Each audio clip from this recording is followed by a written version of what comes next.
Sharpening chisels is a three-step process. It consists of grinding, honing, and then stropping. And we're going to look at all three of these to see how they fit together to get our chisels as sharp as we really need them to be.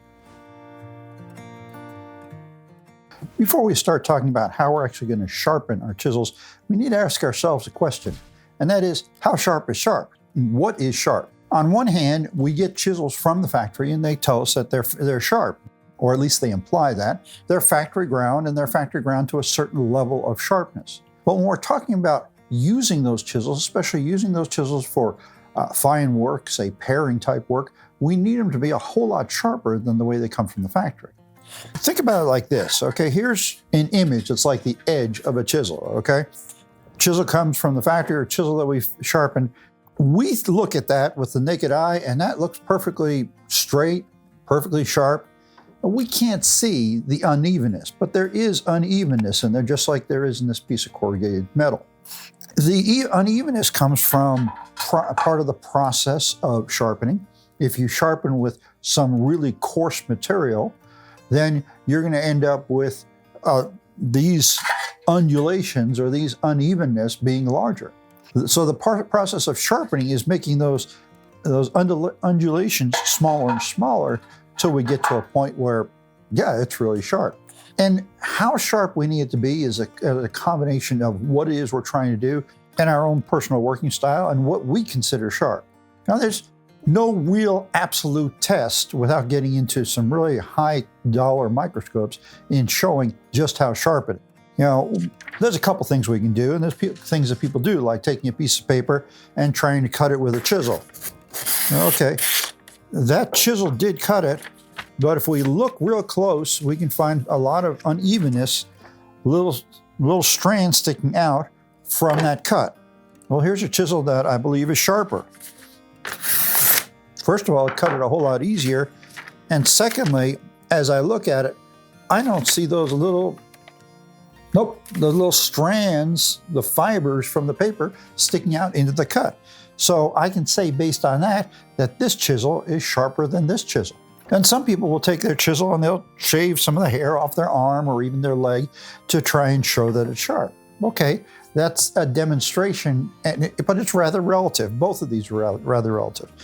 If we really want to see how sharp it is, we've got to be able to look at it down at a microscopic level. Now, this is a jeweler's loupe, and this lens has 30 times, and this is 60 times. And I can take this, and I can take that same chisel, and I can look at it, and I can see to some extent that, yeah, there's a really straight line there, and it's really sharp. And I can take this chisel here, which is an older chisel and it's gotten kind of beat up, and gosh, I can see a couple nicks in that chisel that I can't see with my bare eye. So there's a difference that we can see. So as we're sharpening, really what we're trying to do is first get rid of those nicks, then get rid of these undulations. And we're trying to make it so that the differences from one point in that blade to the next point in that blade, as we make a line on that edge, are less and less, and it's smoother and smoother. Much like when we're sanding a piece of wood. We start off with coarse sandpaper to try and get rid of marks that are on there, but in the process, we leave behind other marks. Well, then we take finer sandpaper and we sand those marks off, and we continue that process till we get down to a point that's ready for the finish to be applied. Now, by comparison, jewelry, which is really the level that we're looking at of sharpness, jewelry is sanded or it's abraded to a much, much finer point than what we do on wood, so we get that shiny surface, that natural shiny surface. That's what I've got on the edge of this chisel. And while there's some shine on the edge of this chisel too, the shine is interrupted by a whole bunch of lines because, see, this chisel's just ground. It's not honed, it's not stropped, so it's not as sharp as it can be. So I've mentioned the idea that we use finer and finer grits in our polishing or our sharpening process to go from really coarse to really fine. Again, this is very much like what we do when we're sanding a piece of wood. We can have several different sandpapers, all of which look pretty much the same, but they are of different grit. This one's 80 grit, this is 120, this is 180, and this is 240. And we can feel that difference, okay? And when we apply it to the wood, we can see the difference it makes in the finish, how smooth that finish is. Well, we have the same type of grits when we're talking about sharpening, all right? That number, that 180, for example, is commonly understood to mean there's 180 pieces of grit in 1 inch. And that's a workable definition, but it's actually not an accurate definition. A more accurate definition would talk about a sieve and what size particles can fit through it, but it works out roughly the same. So if that's the definition you've got in your head, that's fine. Just stick with it because it really gives the basic idea. All right, so now we're talking about sharpening. If we're talking about a stone that's being used to grind, like a grinding wheel, low-speed grinding wheel, like might be used in the factory, it probably is a stone of about 220 grit. So we're roughly equivalent to our 240 grit sandpaper that we were talking about a moment ago, and is going to give roughly the same results. Well, gee, that sounds great, right? Wrong. It's not getting finish applied to it, okay? We're talking about sharpening chisels or plane blades. We're starting off usually with a grit of 400, which is finer than is needed for really pretty much anything in woodworking, unless we're trying to polish something that's going to be waxed, or we're polishing between coats or something like that. We'll start off with 400. From there we go to 1,000. And depending on the woodworker and depending on what they're preparing their chisel for, they may go beyond to that to 3,000 and 6,000. Why would we want to do that? Well, we're going back to what I was talking about a moment ago about sharpness and the undulations along the edge of that blade. And we're really dealing there with the grain of the steel itself. That's not something you can see with the naked eye, and really you can't see it with this. That's something you need a pretty powerful microscope for. But as we go to finer and finer grits, we get a smoother and smoother edge, and that gives it sharper. So when we're talking sharpening, again, it's not uncommon to go, say, to 2,000 or 3,000 or even 6,000 grit to get a blade sharp. Now, after that point, we can go to a polishing process, which really is actually the same thing. It's just with paste and leather as like a strop, and we'll be talking about that in a few minutes, rather than with a stone. There are 3 different types of stones that we can use in the process of honing. That's 3 different materials. Different people have different preferences. Let me talk a moment about what they are. First of all, we've got a natural stone, which is an oil stone. This is actual, I believe it's sandstone, but don't quote me on that. And it comes in different grits. And oil is applied to the stone as a lubricant. Now, there's 2 reasons we want a lubricant. Number 1 is the lubricant is going to help the chisel, the blade, slide over the stone easier, make the honing up process easier. Which will help make it smoother, but it's also going to help keep us from clogging up the pores in the stone. You know how sandpaper can get clogged up? Well, these stones can get clogged up as well. So that's what the oil does. Then there are water stones. A lot of things today have transferred from oil stones over to water stones. I use water stones predominantly. My slow-speed grinder has a water stone on it, but my high-speed grinder doesn't. It doesn't use any lubricant, actually, but then again, it's really not for sharpening. What's the difference? Well, first of all, this is an artificially made material, okay? It's, I believe, aluminum oxide. And in the process of making it, they can be very, very specific about the grit, much more so than a naturally occurring stone. Water stones tend to be a little more aggressive than oil stones. So when you're trying to cut down the material, say you're trying to take a new chisel and you're trying to hone it for that first time, and get that 25-degree bevel on it or 30-degree bevel, whichever you choose to use, it's going to do it a little bit faster, okay? These stones use water for a lubricant, so before you use them, you have to soak them in water, and that generally means you soak them in water until the bubbles stop. The first time you do it, that might take as much as 15 minutes, but after that, it's usually just a couple minutes and it's ready to go. And then the third type of stone are diamond plates, and this is actual diamond dust that is attached to a metal substrate. I believe this is an aluminum substrate with some sort of an adhesive and leaving a rough surface. These do not require any sort of a lubricant, which is really nice if that's what you choose to use. That makes it great also for something to have as say a portable stone, you know, for touching up. If you're going to a job site and you might want to be able to touch up your chisels or something.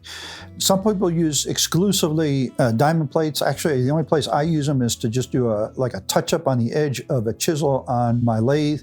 I predominantly use water stones. It's more than anything choosing the type of stone you use is going to be a matter of your personal preference.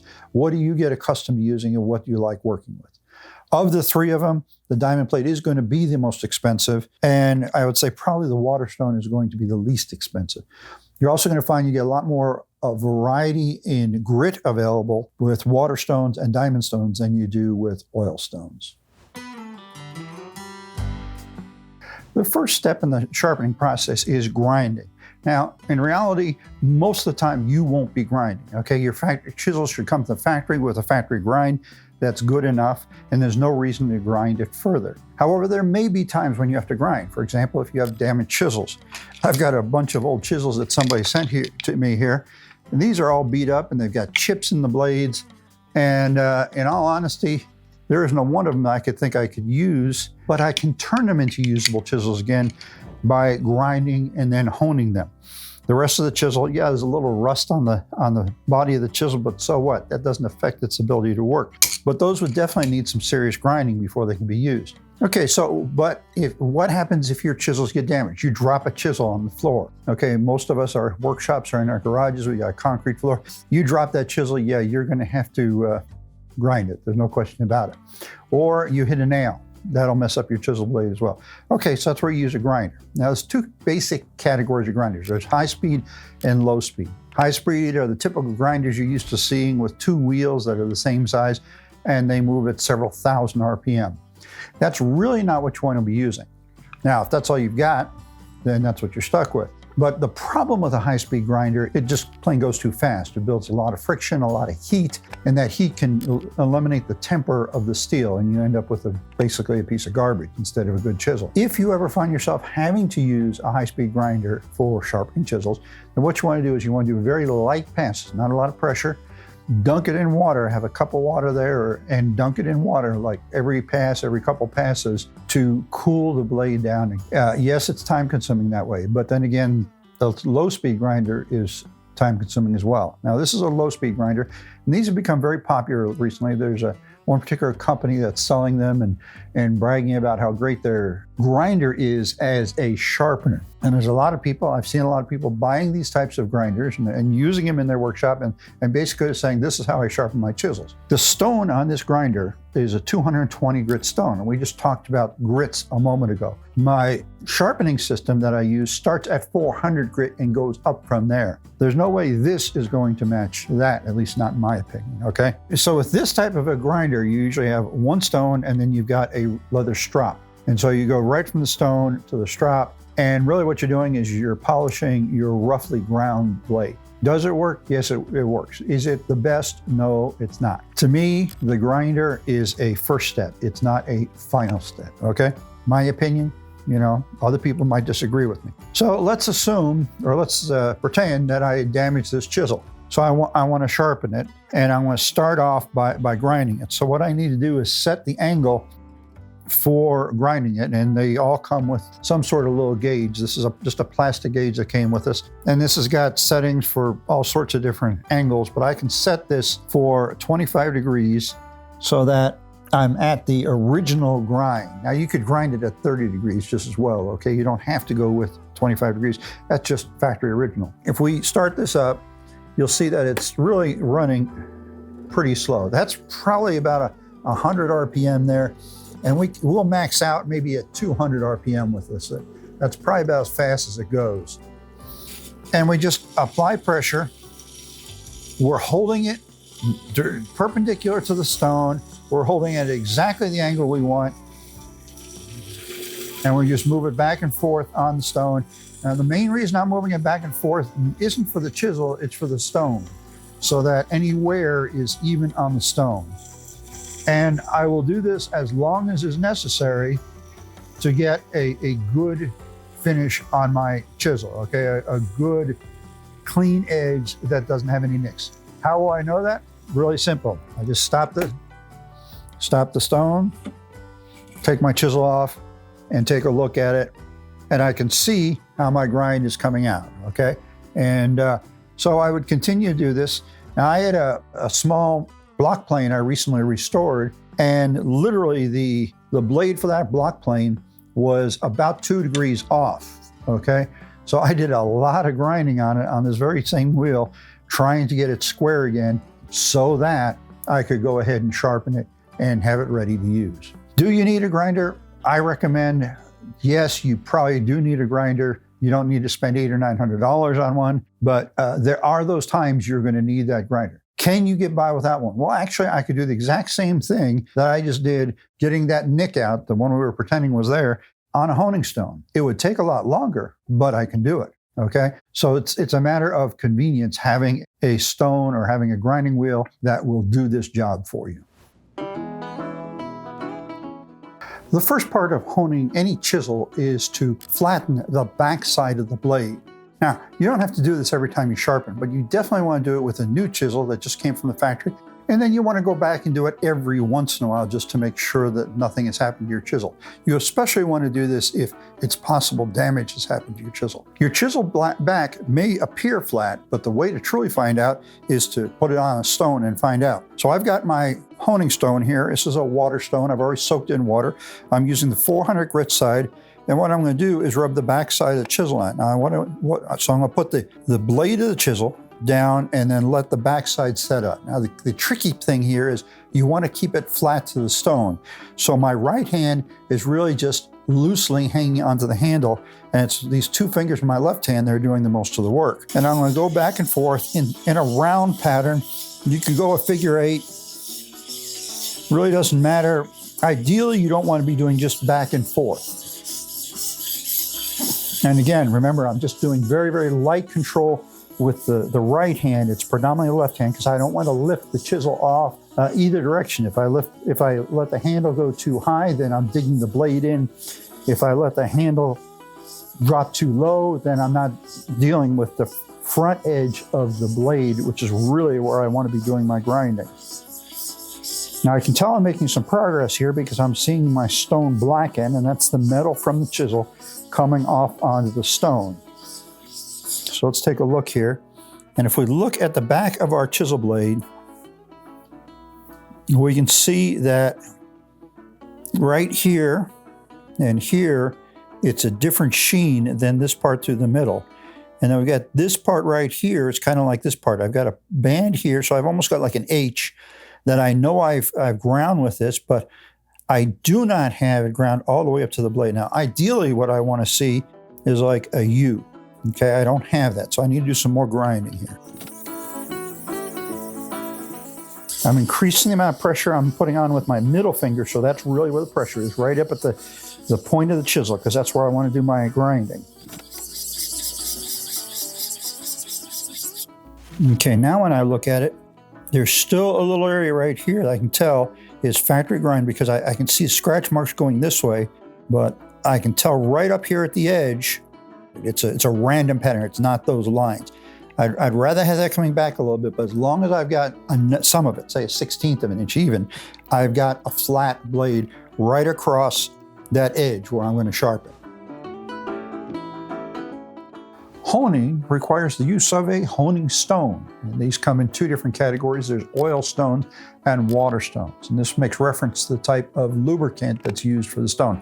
You always need a lubricant that helps control wear of the stone and helps keep the metal filings that you're creating in the process of honing from building up inside the stone and clogging the pores. So I'm using water stones, which means that I have to allow them to sit in a water bath first, and they generally say do this for about 15 minutes.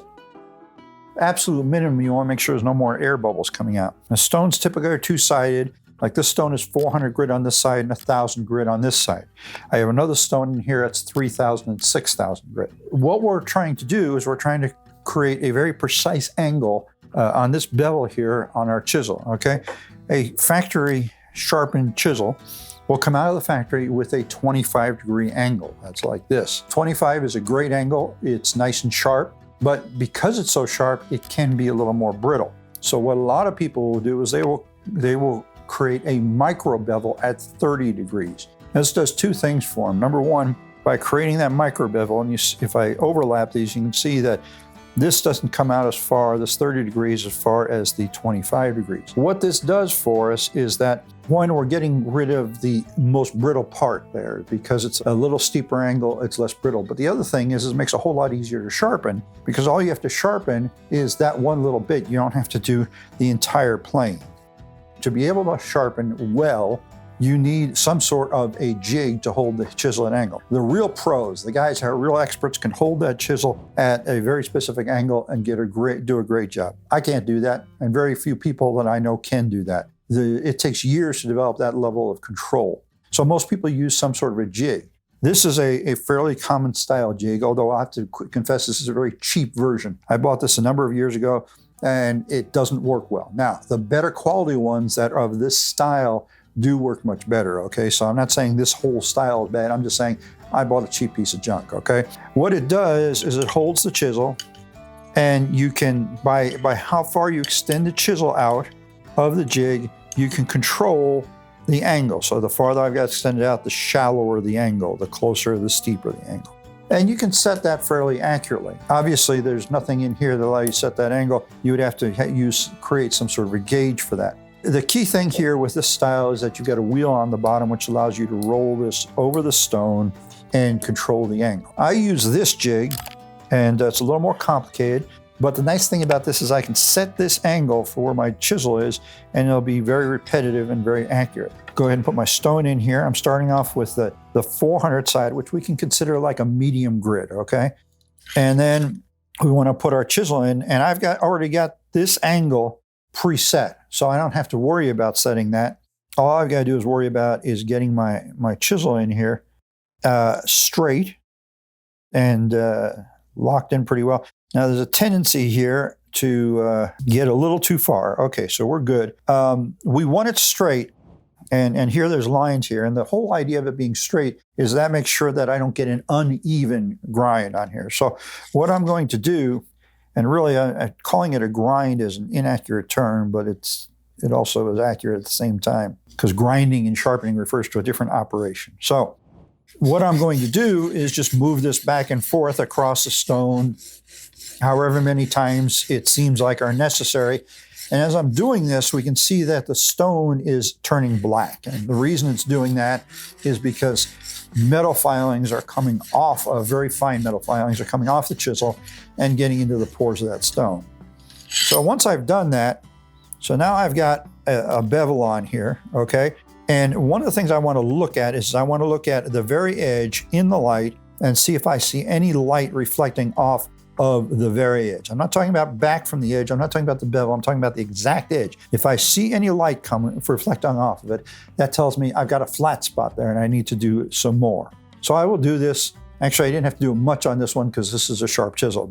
So now after doing that, I'll want to flip my stone over, put the chisel back in. So I've done 400 grit. Now I'm going to step it up to 1,000 grit. So that's going like from medium to fine, okay? Again, we see the stone blackening slightly from the material that is being ground off of the chisel, okay?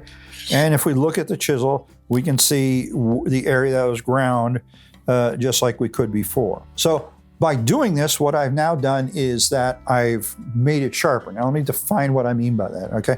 Really what we're doing is we're creating scratches. Everything we're doing here is creating scratches, but they're smaller and smaller scratches. The 400 grit created a bunch of scratches which were finer than we would get from the grinding wheel. And that meant that when we get at a microscopic level looking at the edge of that blade, the jaggedness of that blade is less than it would have been just off of the grinding wheel. By doing 1,000 grit, I now make those jagged even less, okay?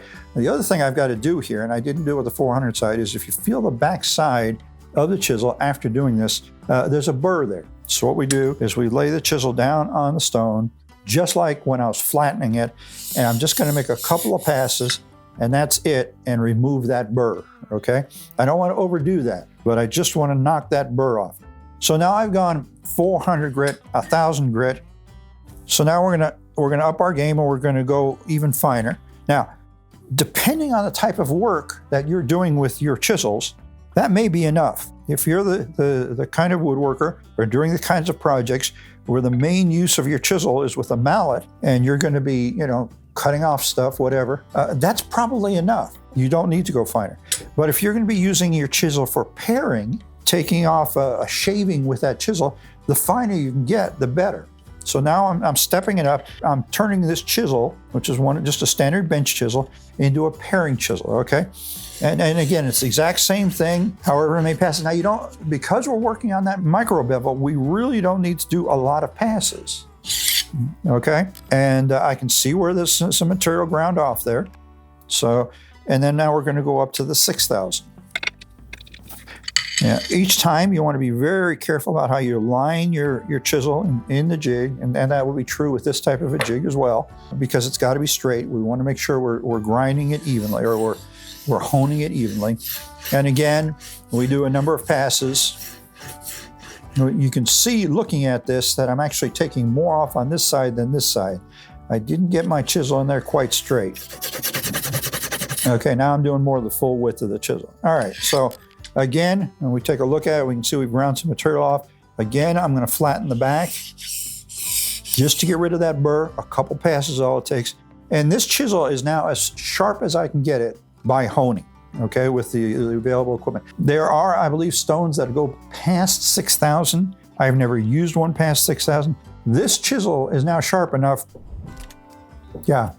That wasn't done with this chisel. It was done with a different chisel, but the doctor in the emergency room said, yeah, that's sharper than any scalpel we've got here, okay? That's what we're getting by honing it to that sharper degree. Where's the benefit? I think I told you this before, but I'll repeat it again because it's important. The sharper you get, the less effort it takes to push that chisel through the material, especially when you're doing a paring type cut. So here's our chisel that we've been working with, and we've already taken it through the grinding and the honing phases, and we've got a pretty sharp chisel here, which will cut paper pretty well. Okay, is that as good as we can do? Well, actually, no, we can go a step further, and that's to strop the chisel, all right? So what's stropping? Well, if you've ever been to a barber shop and you saw the barber take his razor and go back and forth on a leather belt that's hanging on the side of the chair, that's stropping. Now, it's not just leather. There's actually a compound on there that's a polishing compound. And really what this process is about is polishing more than it is grinding or cutting off metal, okay? The difference being, yeah, it's still that bit, but it's more like pushing the material into the lowest spots, those little tiny scratches that exist, rather than taking off. To do this, you need a leather strop. This is a strop block. This is a two-sided one. You can buy one-sided and two-sided ones. And this side is the coarse side of the leather. This side is the fine side of leather. Now, I like a two-sided block. I like to go through a two-sided process. And then you need compound. Now, these are polishing compounds. There's two different ones I've got here, a green one and a blue one. There's actually 5 different grades of these, starting with white, which is the coarsest. Then there's a brown one, it's called Tripoli, that's used in jewelry making and other fine things where you're trying to get a fine finish on metal for decorative purposes. So that's done before the actual polishing. It's like a pre-polish. And then there's the green one that we're going to use. Then there's Red Rouge, which is an actual polishing compound for jewelry. And then we also have our blue, which is the absolute finest, and it's so smooth that you can even use it for polishing plastic, okay? So we're gonna use green and blue on this. Some people only use one. If you have a power strop, like some of the slow speed grinding wheels have, if you might have a grinding wheel and a strop wheel, then you would probably use the white, okay? You always have to use this in conjunction with oil. I'm using 3-in-1 oil. You can use WD-40. You can use any fine machine type oil with this. And so we're just gonna put a little bit of oil on here. We don't need to put a lot.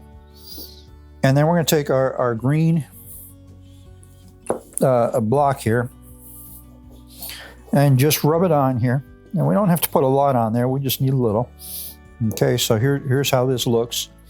And now we're going to take our chisel. Now we do this freehand, and the reason we do it freehand is that we only want to be doing a pull stroke. We never want to do a push stroke, because if we do a push stroke, that chisel's going to dig right into the leather, cut it up, and we're going to ruin our strop. So all we're going to do is hold it. There's a couple different ways you can do it. You can hold it like this, like I was doing when I was honing the stone.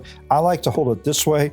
I get a feel from the angle by just rocking it on the leather and feel when I get to that flat spot. And then you just draw it back towards you a number of times. So I'm picking it up, putting it back down, and drawing it back towards me. You might do this for, say, 10, 12, maybe even 20 strokes. And that's about all you'd want to do. Because really, like I said, it's a polishing process, all right? Okay, and you can tell the difference by looking at it and seeing how the light reflects off of it. So now I've done this side, I'm going to go ahead and flip it over, do the same thing on the other side, but I'm using that finer blue. Like I said, this is the finest polishing compound that's used for metals.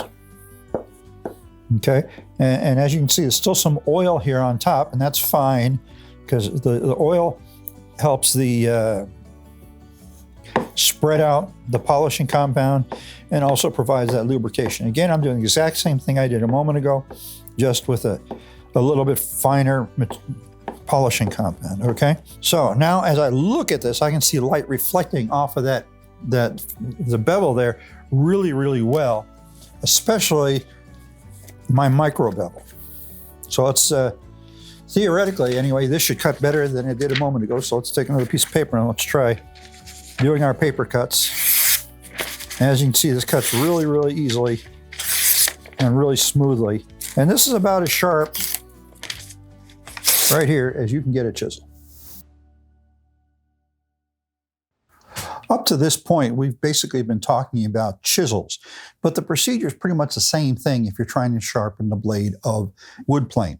Now, I've got a couple of old wood planes here, both of which I picked up at estate sales. This is an old Stanley block plane, and this is a Stanley number 5. Both of them, I have no idea how many years they've got on them, but when I got them, they were kind of rough, and I had to clean them up and do some fix-up on them. That included grinding the blades. Now, in both cases, it was very clear that the blades had been, let's say, mistreated a bit, partially with a lot of freehand honing. So what you had, instead of a flat bevel, you had a multi-fat, almost curved bevel, okay?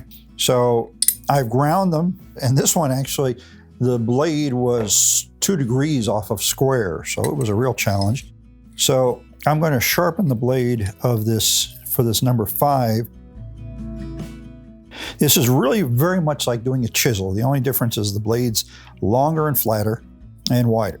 But it's the same procedure. Now, I'm going to go through this pretty quickly here, mostly just to show you how quick it is to actually sharpen. I'm doing this to a 30-degree angle. The grind, like a factory grind, was at 25 degrees, and a lot of people do a 30-degree, what they call a micro bevel. And the reason I'm doing that is predominantly because it's less brittle. Okay, so let's go. Here we are on our 400 grit stone. And that's about all I've got to do. Nope, I got to do a little more.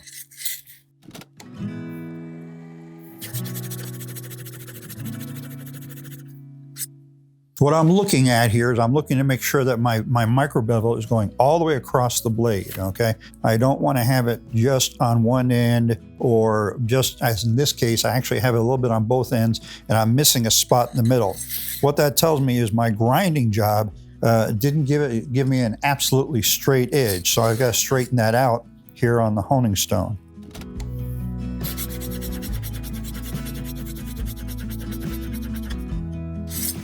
And you notice I'm just doing a little bit of at a time here, and the reason for that is I don't want to make a bigger micro bevel than what I need. The idea is to get the micro bevel in there, but I'm not trying to regrind my stone, okay? I don't want to get too much. Okay, there we go. Okay, I can see now that I've got a micro bevel all the way across. So I'm going to go ahead and flatten the back. Just a couple of quick strokes to get rid of the burr.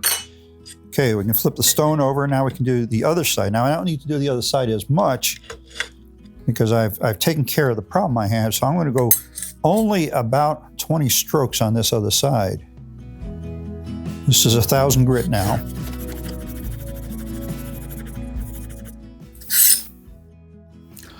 Okay, I don't know if you can see this on my stone, but I've got more black on this side than that side. I did not have my blade in there quite square, so I'm going to put it back in and make sure I get the other side.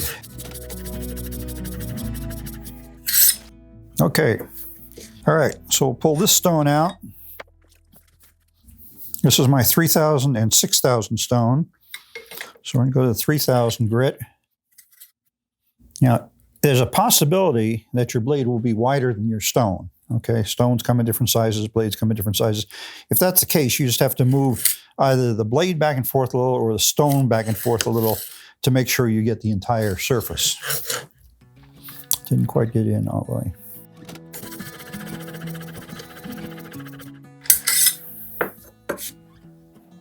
Again, I'm going to flatten the back. I think I missed that on my 1000 grit. But all I'm doing by flattening the back is I'm removing that little bit of burr that you get there. And now we're on a 6000.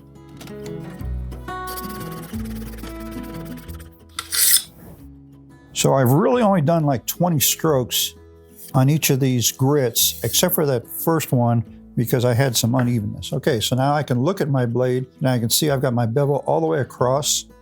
Gosh, I suppose we should make sure it's sharp, right? Got a really clean cut here. That's what I wanted.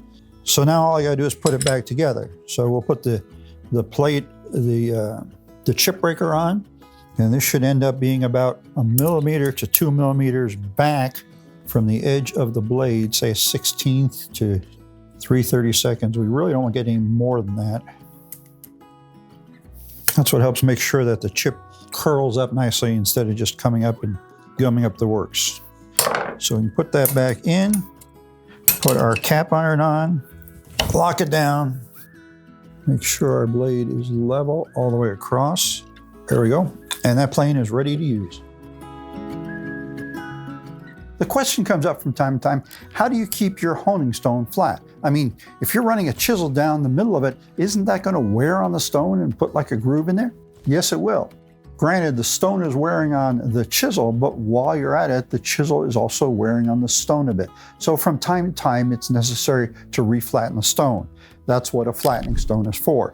The flattening stone is made of silicon carbide, and it's a coarse silicon carbide, more coarse than your honing stones are, which means that it's going to cut more aggressively.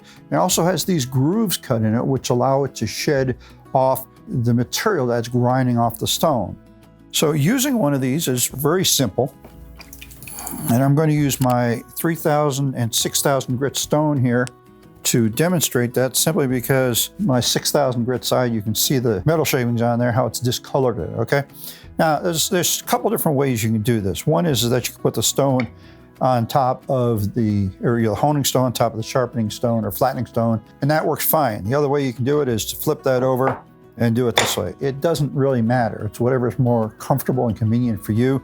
If the stone's a little smaller, if the flattening stone's a little smaller than the honing stone, to me it seems easier to have the honing stone or the flattening stone on top. If the flattening stone is bigger than the honing stone, it seems a little easier to me to have the flattening stone on the bottom. Again, whatever is easiest. But you want to have both the wet stone and the flattening stone wet to start with. So I just soak these both in water. And all I'm going to do is rub this across the surface. And I want to keep it as flat as possible because I don't want to throw my stone off kilter.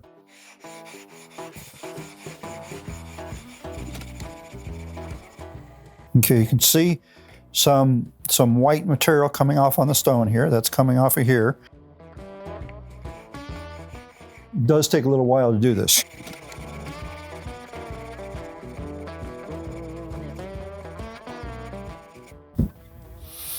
Okay, so if we look at it now, we can see a lot more material has come off onto the flattening stone, and we're getting a little more even coloration here. This whole thing looks kind of gray, but that's the material that's been ground off, but we don't see the black that like we did a moment ago. Now I'm going to take this and I'm going to kind of rinse it off just to see how good it is.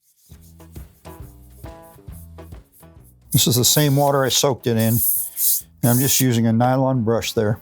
Okay, we can see that I've made some progress, but it's not totally done. So we're going to give it a little more.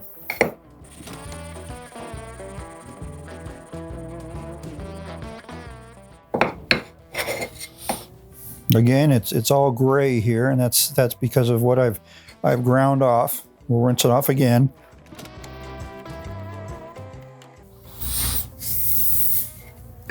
And we can now see that the entire stone is pretty much of an even color. I've gotten rid of a lot of that dark. I could go a little more, but I don't think it's absolutely necessary.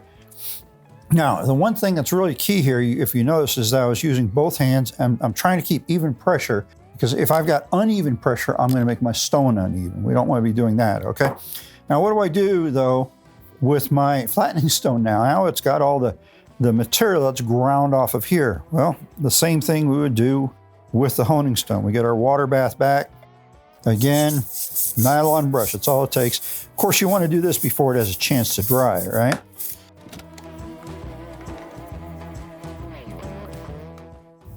Okay, as good as new. I'm going to go ahead and dry it because there is still a little residue. Take just a rag to dry it and to dry my stone. And mostly what I'm just trying to do is get the last little bit of residue here. So now I've got my stone ready to do. So the next question that might come up is, how often do you do that? Well, it really depends on you as a woodworker, because different people use their chisels and planes a different amount, and different woodworkers sharpen them with a different frequency. If you use them all the time, you may be a woodworker that needs to sharpen those things every day. If that's the case, and you're using your sharpening system that much, you may want to flatten your stone every day or every few days or once a week.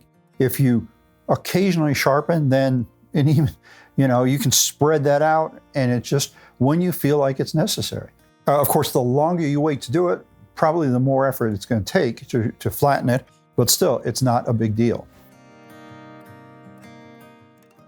All right, so we flattened our honing stone with our flattening stone. Now, does that affect the flattening stone? Well, yes, it's going to flattening stone. It's possible that the flattening stone may go out of flat after a while. It may get some concave dishing in it as well. How do you know? Well, you just put a straight edge up against it and you take a look at it with light behind it and see if there's any place that light is coming through. I don't have that going on with this one because this is a new stone, but if I did, all I need to do is flatten this. How do you do that? Good old emery paper. This is 120 grit. You can really use any grit you want. This is just what I happen to grab, okay? Obviously, the coarser it is, the faster it's going to work. The key, though, is you want this to be on a very flat surface. Now, my bench top is made of MDF and it's pretty flat, but ideally, I'd rather do this on a piece of heavy glass, like 1/4-inch thick plate glass, or a piece of marble, like a marble tile. It's useful to have a 12 by 12 piece of marble tile around for things just like this. And just like we use this to flatten the stone, we'll use that emery paper to flatten this, okay? And it's kind of tricky to hold all sides and hold the paper at the same time. So I'm holding the paper with one hand. And that's really all it takes, is just rubbing it on there until you can take your straight edge and put it on there, and you can see that there's no light coming through.